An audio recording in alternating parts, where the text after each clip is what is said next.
আসসালামু আলাইকুম। কেমন আছেন সবাই? আশা করি অনেক ভালো আছেন।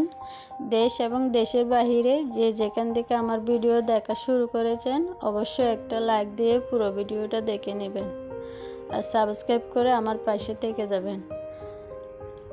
আর এখানে আমার মেয়ে আর আমি মেহেদি দিয়েছি দুজনে, তো আপনাদের সাথে একটু শেয়ার করলাম, কেমন হয়েছে জানাবেন।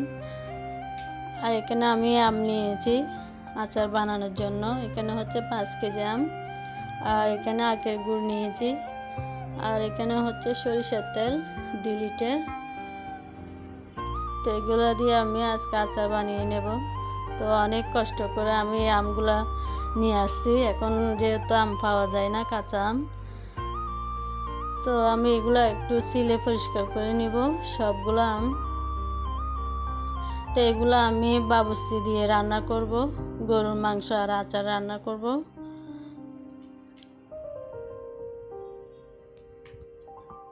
তো আমি সবগুলো কেটে পরিষ্কার করে নিয়েছি। কেটে আমি পানিতে ভিজিয়ে রেখেছিলাম কিছুক্ষণের জন্য।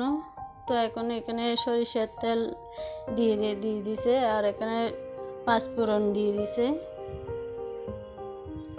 তো আমি ভিডিও করতেছিলাম, এখন লাকড়ির চুলা, তো ধোঁয়া বেরোচ্ছে, সেজন্য ভিডিও করতে অনেক কষ্ট হচ্ছে। তো এখানে এখন আদা রসুন দিয়ে দিল।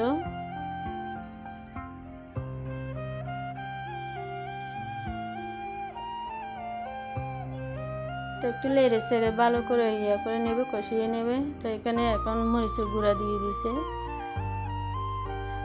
তারপর দারচিনি এলাচি দিয়ে দিছে।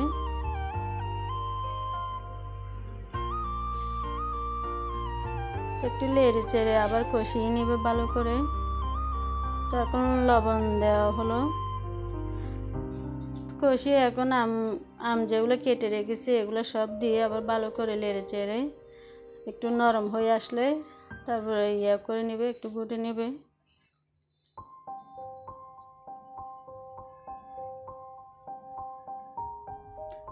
তারপর আখের গুড়গুলো দিয়ে দিছে, এরকম ভালো করে লেড়ে চেড়ে প্রায় হয়ে আসছে। আমার আচারগুলো একদম হয়ে গেছে। তো এখানে আমি গরুর মাংস নিয়েছি, প্রায় 20-25 কেজি হবে। তো এগুলো এখন ময় মশলা দিয়ে একেবারে দিয়ে বসিয়ে দিল।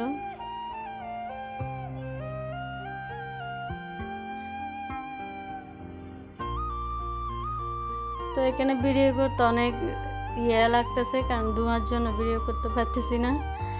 তারপর করলাম, আপনারা কিছু মনে করবেন না, একটু ঘুরিয়ে ঘুরিয়ে ভিডিও করতে হয়েছে আমার।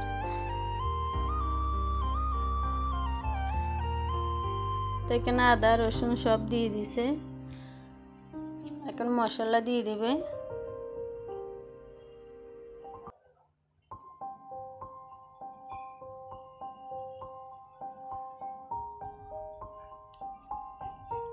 তো সব মশলা দিয়ে এখানে লেড়ে চেড়ে ভালো করে কষিয়ে নিল।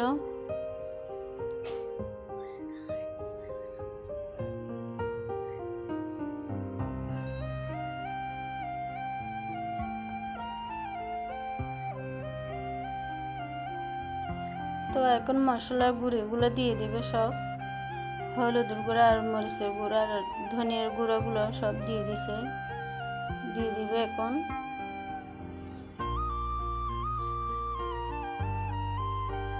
তো আমি প্রতিবারও এভাবে রান্না করি। আমার কাঁচা মাংস রাখি না ফ্রিজে, তো আমি এভাবে মাংস রান্না করে ফ্রিজে রেখে দিই, তখন মাংসের স্বাদ থেকে যায়।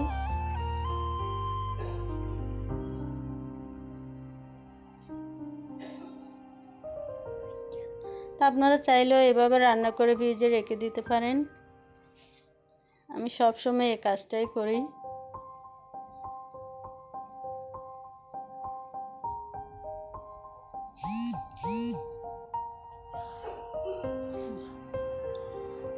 তো আমার মাংস প্রায় রান্না করা শেষ। এখন এগুলো আমি ঠান্ডা করে নিব। তো ঠান্ডা করে আমি বক্সে সবগুলো বেড়ে নিছি, কারণ ফ্রিজে রাখলে তো ঠান্ডা করে রাখতে হবে, তো সেজন্য আমি ঠান্ডা করে তারপরে বক্সে বেড়ে নিয়েছি।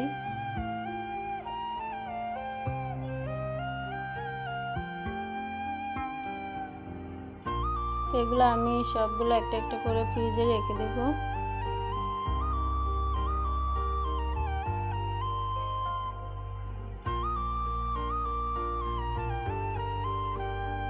তো আমার সবগুলা রেডি হয়ে গেছে।